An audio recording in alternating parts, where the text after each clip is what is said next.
Welcome to another Glendale Designs tutorial. Today we're going to go over how to reorder the tabs found on the Edit Product page. It's just a little change to your admin that may make a noticeable difference in adding and editing your products. These are the tabs we're talking about today, across the top, in this More menu, as well as these subsections on the main Product tab. This is a quick and simple trick to customize the layout of your Edit product screens that can really improve your workflow.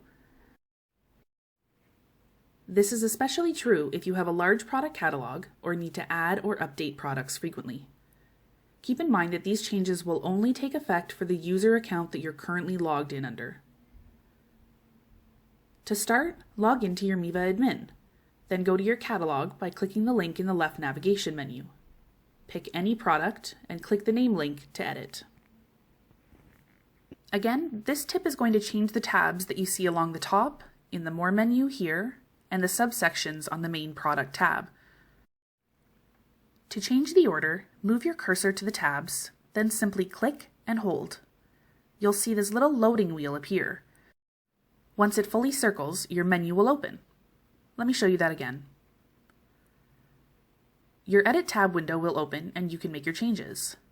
To move the tabs, just drag and drop by clicking and holding on the little dots to the left. Notice that this collection of tabs is indented under Product. Those are the subsections that you see on the main Product tab. They can be moved around within this tab, but can't be moved to another screen. So in this example, I use custom fields way more frequently than I use the kit builder. So I'm going to drag and drop them. Once I'm happy with the order, I'm going to save. And you can see the changes have taken effect. Now, every time I go in to edit or add a product, the tabs that I actually need and use will be right at my fingertips.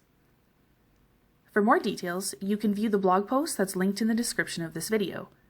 Be sure to check out the rest of the channel and our blog for more time-saving tips in your Miva admin.